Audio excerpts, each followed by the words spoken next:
Yebo. Alright, usibhalelile kuhlelo lethu esithi sikhipha imfihlo. Khona into ejulile afisa ukuyidlulisa kuwe. Kahle kahle unakho ukukuthuma futhi uthi ungayidlulisa kubazali, kumama kakhulukazi. So ngizomnika ithuba ukuthi azikhulumele yena ngokwakhe. Okay. Okay mama. Sawubona sisi. Sawubona futhi. Unjani? Ngiyaphila dadewethu kunjani? Uyaphila? Singasho njalo. Siyaphila impela. Kunjani lapho nikhona nomfowethu? Ilokho nje empeleni engifisa ukukukhuluma nawe. Hawu. Yini wangathana awukho right futhi? Dadewethu vele ngikho right njengoba ukhumbula ukuthi mina nomfowethu sasikade siboshiwe. Yebo. Empeleni ngangiboshwe ngedwa. Umfowethu wayengasekho lapho.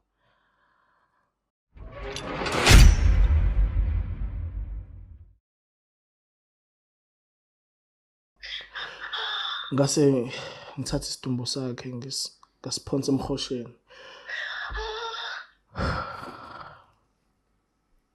Hawu kodwa ngophuthi. So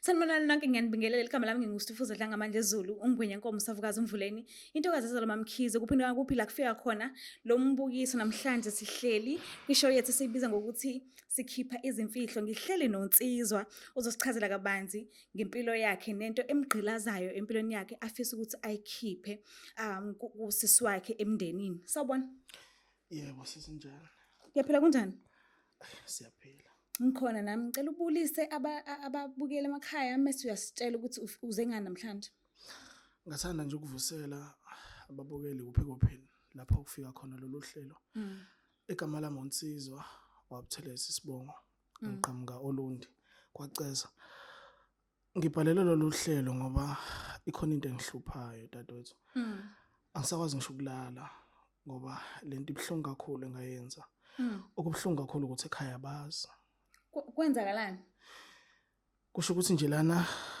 kwakuyisimo sasekhaya sasiphoqa ukuthi siphume siyozama nomfowethu omncane so saphuma ke sayozama futhi ngendlela engekho right ngobugebengu kahle sama sawuzama kwase kuba ukuthi sesiphethe le mali ilapho ke yasiqala khona ukuthi so nani yozama imali kahle yes ngoba isimo sasekhaya nayithola sayithola oh okay yes ya okubhlungu kakhulu ukuthi kwayona leyo mali ayisekho yashona phi imali manje nje amaphoyisa ayithatha ngoba ubufakazi basebutholakala bonke ngoba kahle nabanjwe yes okay yes so amaphoyisa nje abuthola ubufakazi kade budinga bangithatha vele bangivalela ngaphakathi kodwa sengibanivalelani nomfweni dadewethu ilapho ke la ifike besihlupha khona oh okay silalela so kusho ukuthi isihamba sayoganga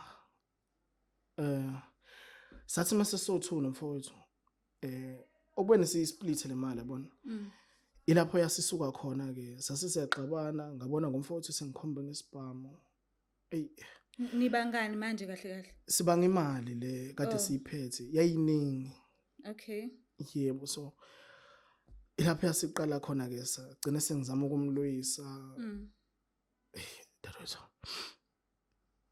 kwenzakalani ngizama ukumlwisa kusho ukuthi salwa sisiphethe isibhamu sisibanga isibhamu lesi savule saqhubha ke isibhamu sikhuma sibheke ngakuphi sisibheke kuyena and okubhlungu kakhulu avele wafa sometime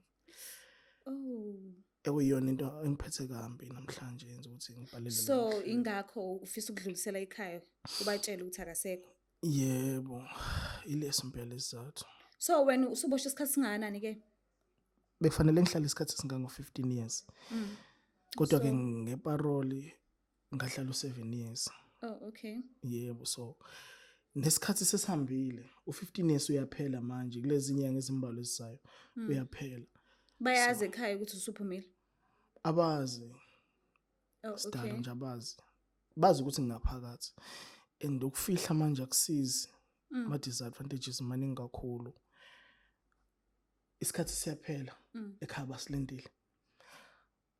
Nami lento yangihlupha iyaqhelaza because angisakwazi ngisho ukulala sisi. So ubani kahle kahle ungakhona ukukhulumisana naye ekhaya?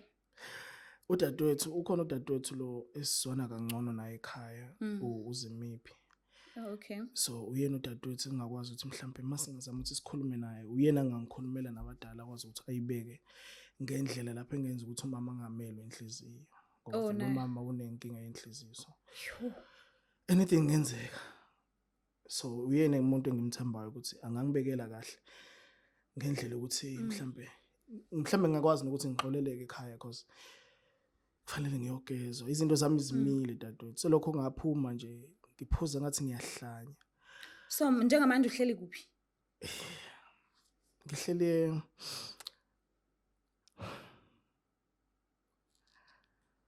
Pine Town. Oh, okay. Kunzima dadewethu ngoba nala ngihlala khona uMastende sengimkweleta 7 months. Angikhokhi itoha likho. Manje anti amaphoyisa ayithatha yonke imali? Yonke lencane kade khona nayo iyona ngayiphuza yonke. Dadewethu ngathi ngiyahlanya. Kunzima dadewethu kuba yimina. Sike sizame ukuthinta uZimiphi, sike siza ukuthi yena angakhona ukuthi akusize acele abadala. Atshela abadala ukuthi kwenzekani since ufisa ukukhulumisana naye. Ngabonga kakhulu dadewethu.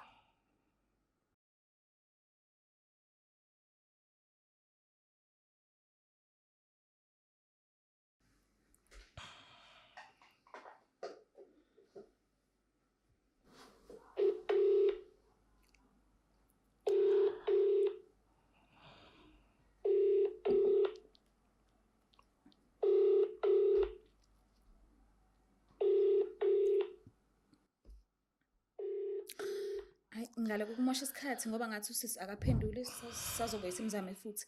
But engifisa uku-understand kahle ubhuti eseshonile ke kwenzakalani ngesidumbu sakhe?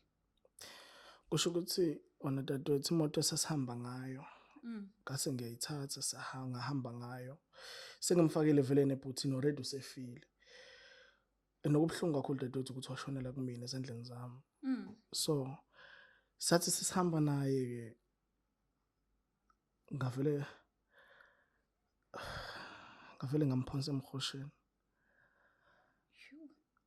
Khona ngalana nixabanele ngakhona? Khona lapho sesixabanele ngakhona because vele kwakuyindawo esehlathini ukuze asisingakwazi ukuthi singasplithela imali endaweni epublic. Manje bebengekho abantu nanisizana nabo nanihamba nobawu-2 nje kuphela? Sasihamba sobawu-2 nje kuphela. That's why kuyimfihlo yami ngedwa imina kuphela wazi lesi story. So ingakho ngibhalele wena ukuthi ningisiza ukuthi ngikwazi ukuthi ngihlambuluke because lo muntu usenokubuya emaphushweni. Angicela ukuthi at least ucela kumane thatha umphefumulo wakhe uyobekwa ngasekhaya because ukhala ngokuthi nalapha ekhona kuyabanda. Uyazibona nje zonke lezi zinto. And lokho abuyela wena because wena wazi. Yes, lokho ebuye kumina. So kuyinto nje engifisa ukuyindlulisa ngempela ekhaya ngoba iyangihlupha. Nokuthi nje kufanele ngiye ekhaya ngiyogezwa. Enokubhlungu kakhulu ukuthi kuzobe kusebenza imali yabazali, hayi eyami. Mina le umfowethu ayifela amaphoyisa ayithatha. So istory sami sibhlungu dadewethu ngakho ngicela ukuthi zama ukuthi ngiyibeke le ndaba ekhaya. Asike siphinde sizame futhi ukufona sibone ukuthi somthola na uZimiphi. Kona-ke imake the time kade uboshiwe bengekho yini umuntu abekazokubheka ekhaya akuphathele nje izinto mhlawumbe kungenzeka ukuthi uyazidinga usavalelwe sonke iminyaka nje imingaka? Eqinisweni dadewethu yebo. Yena ebengekho obefika azosibona. Bazi ukuthi naboshwa nje kwaphelela kanjalo. Bazi ukuthi saboshwa and ekhaya kufanele sibuye sobawu-2. Akubhlungu kakhulu ukuthi ngizobuya ngedwa. Nomfowethu ulele khona ngamlahla khona. So akekho vele owaziyo owakwefika ekhaya etshela ukuthi azosilethela something because Oh, ingakho bengazi ukuthi umfowenu akekho ngoba vele bebangabheki. Yeah. Bazi ukuthi nisavalelwe nje noba u2. Yeah. And okubuhlungu kakhulu ukuthi banilindele ke because usushilo isikhathi sisondele ukuthi ngaphuma nanomnini. Noma inini lezi nyanga izimbalwa ezizayo isikhathi siyaphela. Yabo. Asike sizame ukumthola uzimiphi.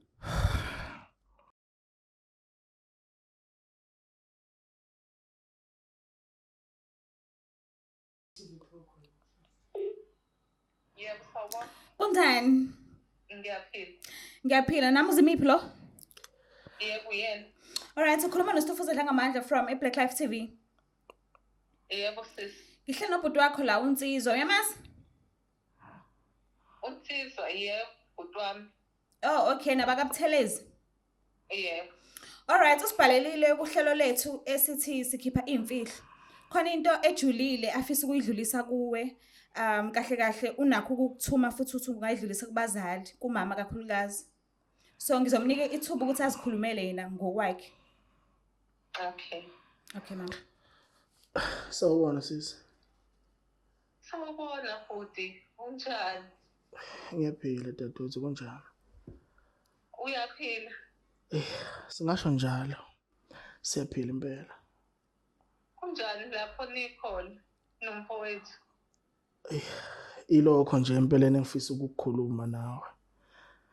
Hawu. Yini wangathana awukho right bhuti? Dadewethu vele ngikho right njengoba ukhumbula ukuthi mina nomfowethu sasikade siboshiwe. Yebo. Empeleni ngangiboshwe ngedwa. Umfowethu wayengasekho lapho. Hawu. Kanjani manje? Njengoba usazi nawe istory semali ukuthi sahamba sayoganga sangenele elinye isulumane lama-jewelry. So ngizocela ukuyiqala uma sesibuya nayo le mali. So sathi uma sesibuya nemali sihamba ngale moto ekade siyithathe khona le esitolo. Sathi sesendleleni kwamanye amahlathi umfowethu ngezwe sengikhomba ngesibhamu engitshela ukuthi angehle emotweni. Hawu. So nami kwakufanele ukuthi ngiyivikele ngenze ngakho konke okusemandleni ukuthi nami ngiyelwela. Awungikhulumise naye ukephi? Okay, ngicela uqale ngiqede kucala. Yebo bhuti. So wathi sengikhombe ngesibhamu nami ngaphenduka ngasibamba isibhamu ke salwa sesibanga sona isibhamu sonke sesibambe lesi sibhamu. Kwathi lapho khona silwa sase siyaqhuma isibhamu. Hayibo. So lapho saqhuma khona isibhamu mina ngabona ngegazi. Ngambona ngumfowethu seginqika phansi. Hayibo.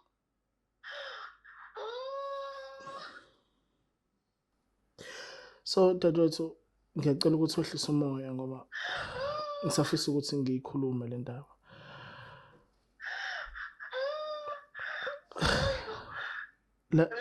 Lalela. Ngicela wehlise umoya kancane mama mase uyamlalela ukuthi uqhubeka uthini ngoba angathi akaqedi. Yebo. So sathi sesiqhuma isibhamu esewile phansi ngoba okubuhlungu kakhulu ukuthi washonela ezandleni zami. Ngoba ngawabona ngomuntu esethule mina igazi selibomvu nami sengibomvu igazi. So ngoba nami ngangidatazela ngangithukile ngangesaba. Kwase kuyaphoqa ukuthi ngenze iplan ukuze ngingabanjwa. So ngayidrive imoto safika le ndawo safika kuyona. Ngase ngithatha isidumbu sakhe ngasiphonsa emhosheni. Hawu kodwa ngophuthi. So Hayibo. lapho ke dadewethu kwathi nami ngisekhala ngisedidekile ngimangele ukuthi kwenzakaleni. Ilapho kona ngabona khona ngamaphoyisa segcwele phambi kwami. Base ngithatha ke sengihamba ngedwa.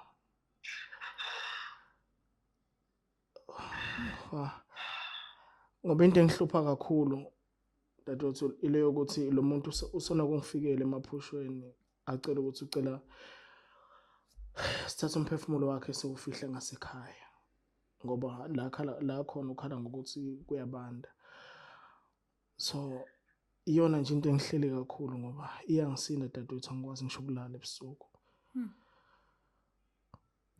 Hawu kodwa ngomfowethu.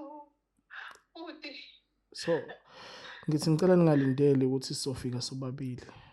Nje okukhulu kakhulu ukuthi ngicela ukuthi ngikhulumele nomama ngoba umama ubuye abe umuntu onenkinga yenhliziyo. So ngicela ukuthi ungibekele kahle emndenini ukuze ngizokwazi ukuthi ngibuye izinto zami zimile dadewethu. uthi sasingakwazi nje nokuthi sinivakashele. Sasingakwazi ukuthi sinivakashele. Ngoba vele sasiboshwe kude thina ngoba seze kusogangala eThekwini sasesivalelwa khona Kude kakhulu. Yabona. Kude kakhulu nala emakhaya. ngoba phela inkinga ileyo ukuthi kade sithi sizozama isinkwa sasekhaya njengoba nawe usazi isimo sasekhaya. So kade sithi siyozama kanti sekuzokwenzeka yonke lento eyenzeka. So sasesiboshelwa khona ewesivile. Ingakho bengingakwazi ukuthi ngizongibona. Yebo futhi. So dadewethu bengithi nje ngicela ukuhlambuluka ngoba wena umuntu mama ekuzwa kangcono ongakwazi ukuthi ukhulume naye. Naye akwazi ukuthi axole ngaphakathi.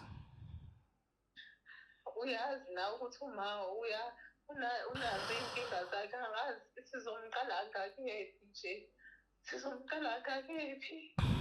Ngicela uthole indlela dadewethu uzama ukuthi umtshele ngoba lento yangidla nami ngifuna ukubuya ekhaya, izinto zami yimile nje ngilandela ifile iminyama lodwa. So angazi ukuthi ngenze njani. Isolution engisele nayo ukuthi ngiyekhaya. Ngizofika kanjani ekhaya sengihamba ngedwa kodwa saphuma siba u2.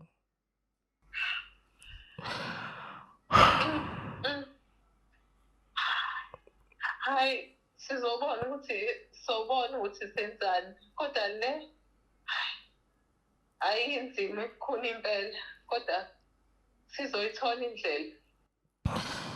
Ngingabonga dadewethu. Ngiyabonga. Ngokumazi kwakho uma Zimiphi, uma ubhekile uzokwazi ukumamukela unsizwe ekhaya futhi emva njengoba uzomchazela sikwenzakalani. Uhleze kade ebuza sithi ukuthi bakephi banjani, kunazo iy'khathi makudlula kwama-birthday athi ngabe lo sesimenzela ukudla kwakho okuthize akuthandayo, abe simenzela ukudla okuthize akuthandayo. Kodwa nje hayi. Uzizwa kanjani nje ngalokho okutholayo njengamanje ngomfowenu? Kunzima kodwa sothini. Uyakucela-ke umfowenu ukuthi udlulisele kumama ekhaya nasemndenini nje omkhulu, kodwa-ke angazi ngempela ukuthi uzothini because umama uyagula. Kodwa ngicela ubone because uyahlupheka naye la, uyadinga ukuthi abe nokuthula enhlizweni yakhe. Udinga nokubuya ekhaya agezwe izinto nje zesiZulu njengoba sijwayele ukwenza sengamaZulu umuntu uma ebuya ejele. Yebo. Nanokuthi-ke umfowabo afihlwe kahle, soloko amphose emhosheni. Udinga ukuthi abe nokuthula. So ucela wena, uthembe wena. Siyabonga mama. Yebo. So-ke uzizwa kanjani-ke usuthe ukugonyuluka wakhuluma nosisi wakho? Njengakusho dadewethu ukuthi akufani, sekungcono manje. Sekuzolaleka ebusuku. Ya mhlawumbe umuntu angakwazi ukuthi abuthi uquthe ubuthongo wayi. Ngifuna ukungasho kusangibhekile. Hayi kusangibhekile dadewethu akulaleki. Manje ekhaya isimo sibi ngalendlela ukuthi iminyaka emingaka bahlule ukuzonibheka. Dadewethu kushubile lapha emakhaya. Nje nasemphakathini sinhlekisa. Kwakuphoqa ukuthi senze noma ngabe yini. Ayikho into ebuhlungu njengokubona uma wakho ekukhalela. Uyinsizwa uphelele ungaka ekukhulisa kanzima nawe ubonile kade ukhona. Ngiphilile mina ngishode ngalutho. Kodwa ukukhalela umama dadewethu angazi ngayibeka kanjani kodwa kunzima.